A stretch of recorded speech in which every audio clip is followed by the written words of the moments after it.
Gingging! Apa, Ano? Ano nangyari? apa. Nako, ano na nga po ang nangyayari? Pumasok, dumating na po si Meng. Habang ang mga lola naman po, ayan, nagtitinda sila para makaraos sa kanilang kinabukasan. Mga kaibigan, hindi po natin alam kung ano yung ino-offer po ni Dudang. Mukha namang mabait yung asawa niya. Pero si Dudang, lahat ng tao nagdududang. Pati sila Boss Joey, si Bossing, ayaw nilang tignan. Gumaganda lang kapag tinititigan kasi lumalabo ng mga mata nila habang tumititig kay Dudang. Pero ano kaya ang mga ino-offer niya? Makakaganda kaya ito kay Yaya? Abangan po natin lahat ito.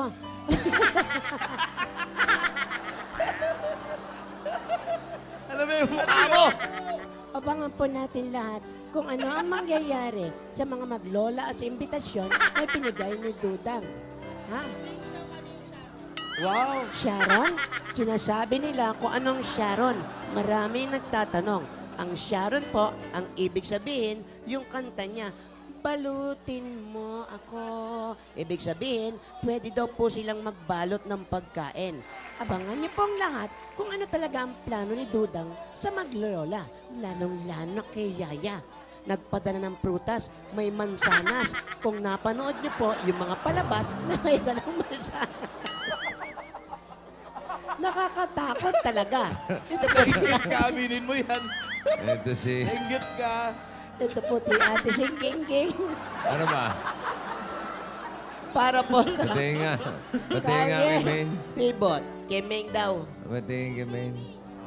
Arisa, hiram Gusto na mo mukha. parehab na rin natin to? May ubas! May ubas! Abangan niyo po yan.